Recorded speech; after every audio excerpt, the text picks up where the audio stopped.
Assalamu alaikum warahmatullahi wabarakatuh.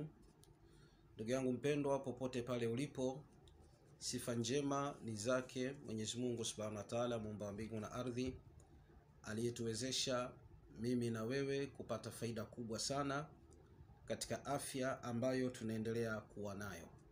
Ndugu yangu, nataka leo nikupe faida popote pale ulimwenguni, na faida hii nitaizungumzia kwa wale ambao walioajiriwa katika makazi sehemu mbalimbali.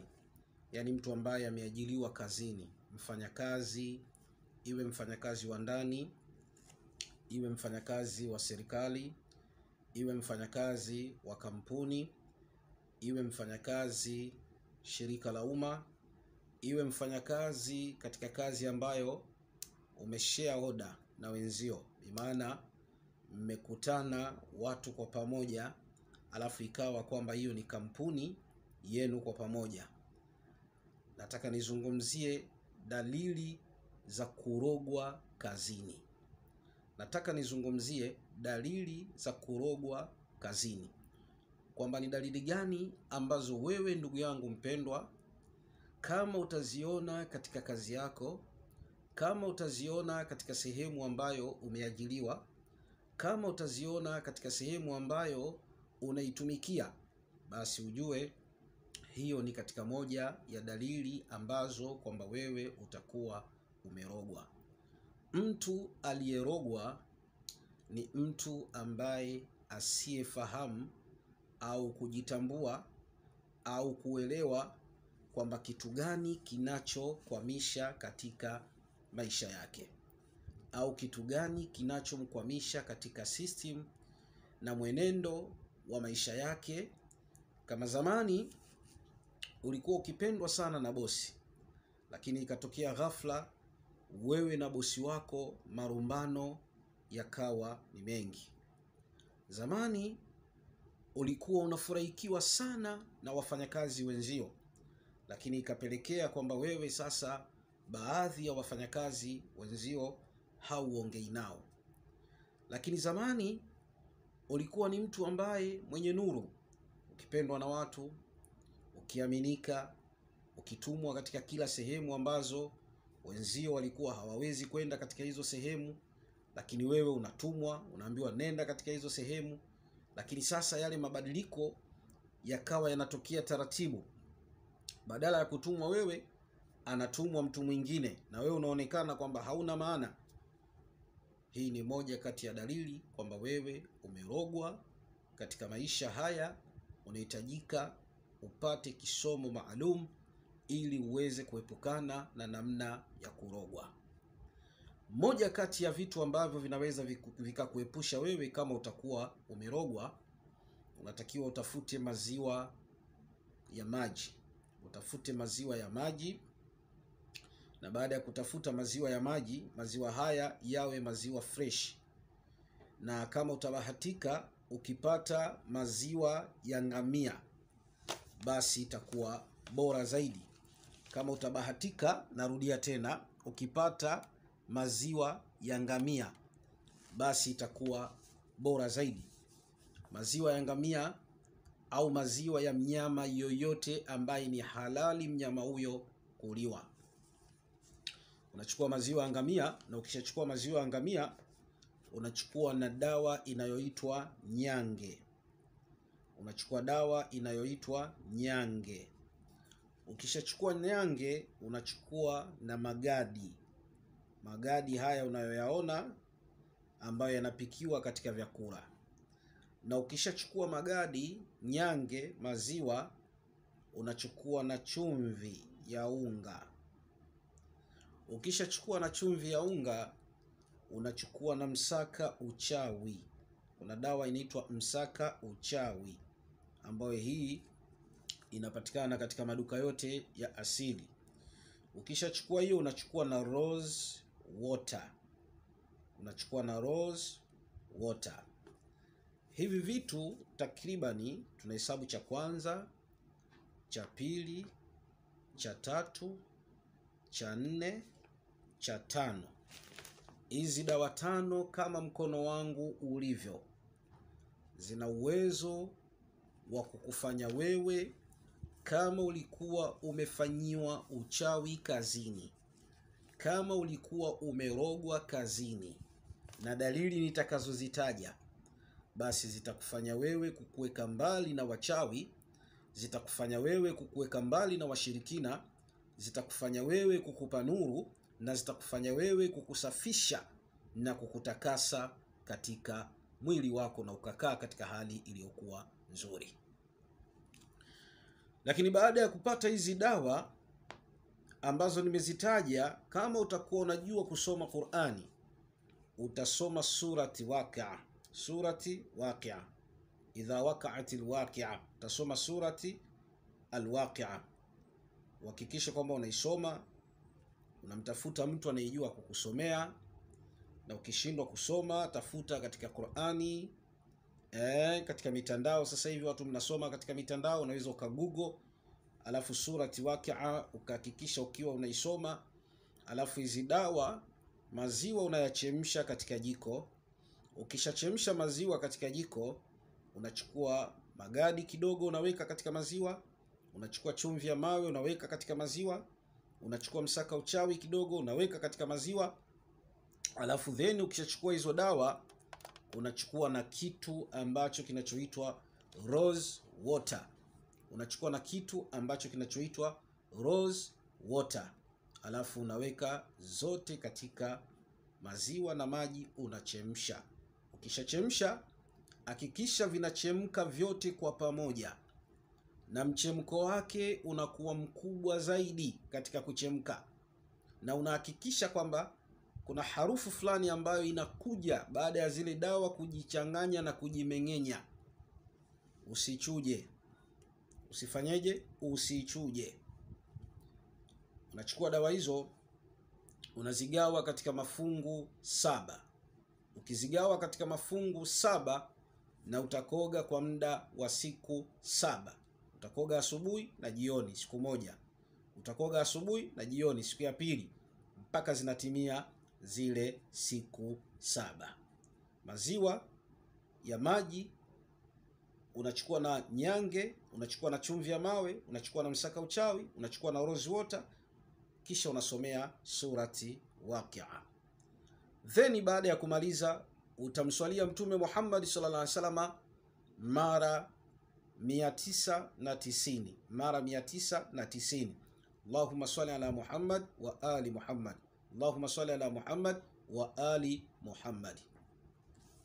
Unapata dalili gani kwa mtu ambaye amerogwa au kwa mtu ambaye amechezewa kazini kwake?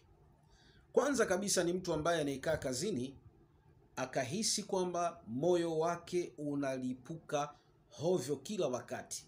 Yaani kitendo cha wewe ukiingia kazini tu, moyo wako unauhisi kwamba unalipuka hovyo bila ya sababu. Hii ni moja ya dalili kwamba mtu huyu amerogwa, anastahili kutumia hizi dawa ambazo nimezielekeza. Lakini kuna mtu ambaye anakaa kazini anatamani apige kelele na kilio kizito. Yaani umekaa kazini kwako pale, unachezea mafaili au upo dukani, unatamani upige kelele na unatamani ufanye kilio kizito. Hii ni dalili kwamba mtu huyu amerogwa kazini kwake. Kuna viashiria vya yeye kutumiwa virusi vya kijini, virusi vya kijini ambavyo vinaweza vikaleta mtafaruku katika kazi unayoifanya. Lakini kuna mtu ambaye akifika kazini anakwenda chooni zaidi ya mara 5, mara 6, mara 7.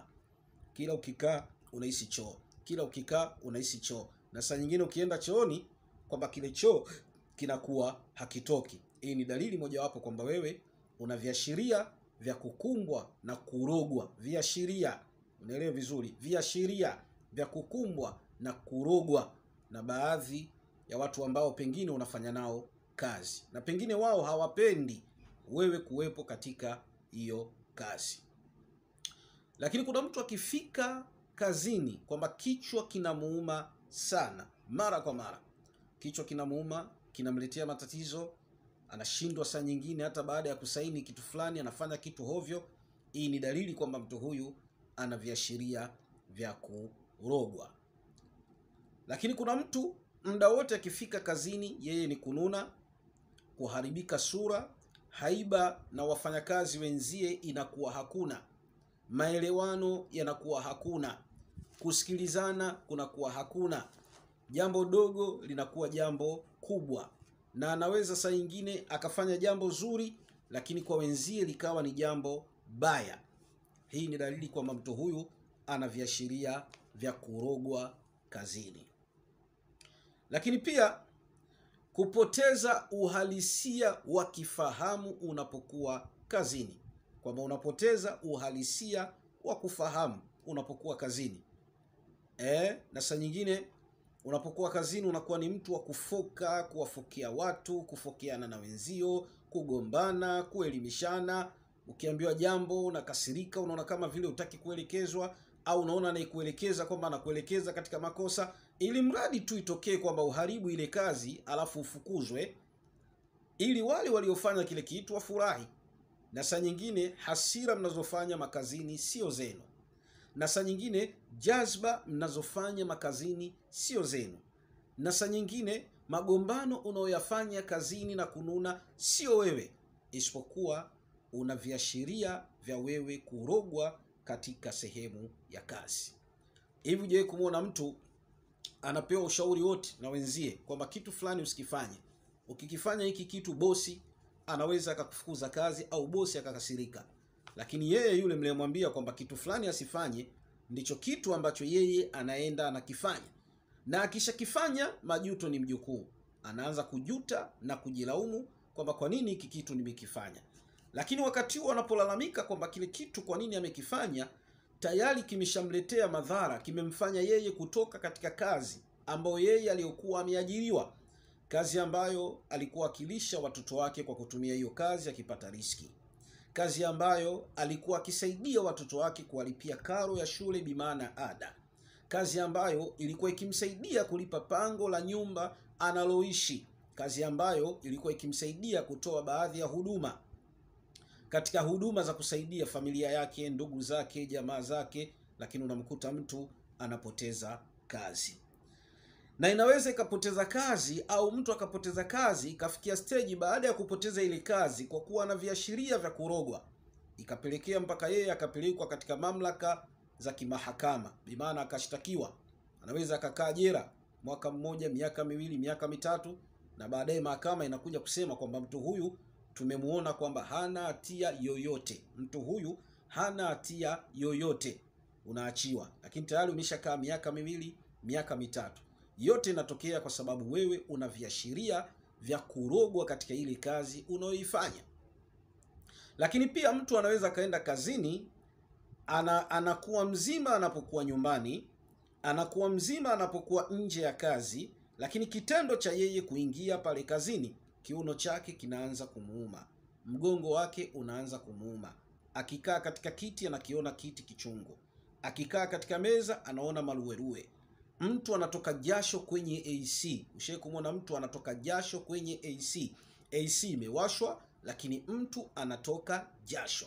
Hii ni dalili kwamba mtu huyu amerogeshwa au amerogwa katika viashiria vya kurogwa katika sehemu ya kazi. Lakini mtu huyu anapokuwa nyumbani ni mtu mwenye kujiamini, anapokuwa katika shughuli zake ni mtu mwenye kujiamini, anapokuwa katika majukumu yake mengine ni mtu mwenye kujiamini, lakini anapofika kazini kwake anakuwa si mtu mwenye kujiamini. Yaani anafanya mambo ambayo mambo hayo elimu aliyosomea na mambo anayoyafanya ni tofauti. Ndugu yangu mpendwa, ishawahi kutokea mtu anateuliwa katika vyeo vya kuteuliwa, aidha na wakuu wetu wa nchi mbalimbali duniani, aidha na matajiri, aidha na wafanyabiashara wakubwa, kwamba nisimamie biashara yangu, nisimamie kazi yangu, au anakuteua katika cheo chochote. Lakini pale unapoteuliwa inafikia stage wewe unashindwa kuperform vizuri, na unashindwa kuperform vizuri kwa sababu hiyo nafasi aidha kulikuwa na watu zaidi ya 3 mpaka 4 wakiitaka hiyo nafasi, lakini kwa kuwa wanajua wewe ndiye ambaye unaweza ukawazidi maarifa ya kupata kile cheo, basi inatokea sababu wewe kuharibu na unatenguliwa katika iko cheo ambacho wewe ulichoteuliwa. Na unaweza ukatenguliwa kwa jambo dogo sana, jambo ambalo hata mtoto wa kawaida mdogo hawezi kulifanya hilo jambo ambalo wewe unalolifanya. Unatenguliwa katika ile nafasi uliyokuwa nayo au unarudishwa. Kashawahi kuajiriwa mtu benki, alafu anafika benki, yule manager wa benki anasema huyu kwa namna kazi zetu hapa zilivyo hataweza kufanya kazi vizuri. Nenda nyumbani mama, tutakutafutia kazi nyingine. Nenda nyumbani baba, tutakutafutia kazi nyingine. Hii ni dalili kwamba wewe umerogwa. Umeenda katika interview za kazi, watu wameangalia CV zako vizuri, lakini baada ya kuangalia CV zako vizuri, wewe ndiye ambaye unaongoza kwa CV nzuri, umegraduate vizuri, una vyeti vizuri, lakini kwa sababu umerogeshwa tu ili usipate kazi, aidha umerogwa katika majumba yenu, katika familia zenu, katika jamaa zenu, katika ndugu zenu, katika watu wanaowazunguka, na wanakuroga, wanajua kabisa kwamba huyu kama tutamwachia kwa vyeti vyake alivyokuwa navyo na akipata kazi atakuja kutusumbua. Unarogeshwa wewe, unatupiwa majini ya kichawi, unatupiwa vifungo, unatupiwa maradhi ambayo ya wasiwasi fi suduri nasi, ambayo minal jinnati wan nasi, kazi yake ni majini na binadamu. Wanakupa wasiwasi, hofu, unaweza kuulizwa swali hili ukashindwa kufanya lile ambalo linalostahili kujibiwa. Kama wewe ni driver, basi unaweza ukashangaa siku ambayo unapewa basi. Kuna mtu mmoja alipewa basi la kwenda Arusha. Kupewa basi tu kufika Kibaha kagonga. Na ni basi ambalo lilikuwa lina mshahara mzuri. Lakini kuna mtu ambaye alipewa yeye kazi nzuri sana. Tena amepewa mkoani. Moja kati ya mikoa yetu katika mikoa ya Tanzania. Lakini kufika mkoani ile kazi siku ya kwanza, siku ya pili, akaonekana kwamba mtu huyu amemtongoza moja kati ya wafanyakazi wenzie, na yule mfanyakazi akaenda kushtaki, akapelekwa kitengo cha maadili, akaambiwa wewe bwana unasimamishwa kazi kwa sababu tu aliyoyafanya hayakuwa akili yake. Ilikuwa ni akili iliyokuwa tofauti na akili ya kibinadamu, imebebeshwa na akili ya kijini, ili mradi avuruge kazi yake, akose kazi, akose jambo zuri, akose mshahara mzuri, anavurugwa. Alafu unakuja kushtuka baadaye kumbe umerogeshwa kazini. Ndugu yangu mpendwa, wewe ambaye umekuwa ukiota usiku unafukuzwa, unalishwa nyama, unabebeshwa mizigo mizito, unavuka katika mito na mabonde, unaingizwa katika misitu mikubwa, unabebeshwa magome, unachimbishwa makaburi, unachimbishwa mitaro, unachimbishwa katika maji machafu, unafanyishwa kazi za mashamba, unafanyishwa kazi za kuvuna, unafanyishwa kazi zilizokuwa nzito. Hiyo ni ishara mojawapo kwamba wewe kazi yako unaoifanya sio nzuri, imerogeshwa. Na hii inaweza ikatokea siku kwa ndoto unazoota zinakupa taarifa kwamba wewe ndugu yangu umerogeshwa katika kazi yako, umerogwa. Muda wowote, wakati wowote unaweza ukapoteza kazi yako. Lakini baya zaidi, mtu ambaye anaweza karogwa katika kazi, dalili mojawapo kwamba huyu anarogwa ili kazi yake iweze kuharibika. Unarogeshwa katika kipindi ambacho ni cha ghafla sana, ambacho kipindi kinachokupelekea wewe hata utakapokuwa umetoka kazini, yani maana yake ikapelekea wewe kufilisika, ikapelekea wewe kupoteza mali, ikapelekea wewe kupoteza pesa. Umepoteza kazi, umepoteza mali, umepoteza pesa, umepoteza marafiki, umepoteza uaminifu wako, kiasi cha kwamba hata makampuni mengine yanaweza yasikuajiri. Na saa nyingine uaminifu ambao wewe uliokuwa nao na uaminifu ambao wewe hauko nao, uaminifu tunaoutaja ambao wewe hauko nao, ndio uaminifu ambao unaokupoteza wewe na kukupelekea kurogwa na kupoteza kazi. Hapa mnielewe vizuri. Yaani kuna mtu ni muaminifu mpaka familia yake inajua kwamba huyu ni muaminifu.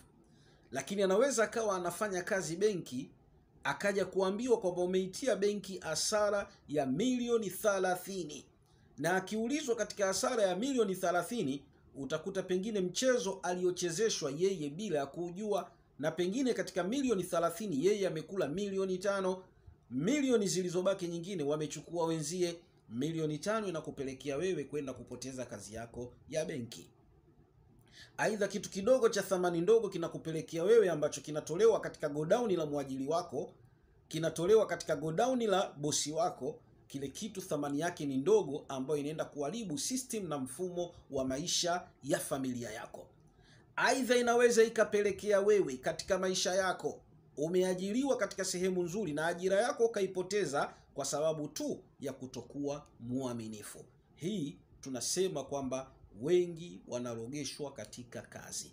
Kama una dalili hizi, basi nakuomba tumia hizi dawa kwa uwezo wake Mungu, zitakusaidia kukusafisha na kukuweka mbele ya mwajiri wako uwe mtu ambaye uliyekuwa salama. Ndugu yangu mpendwa, unaweza ukanipigia simu katika WhatsApp call na unaweza ukaniuliza kwa matatizo, shida zote katika kazi na biashara zako.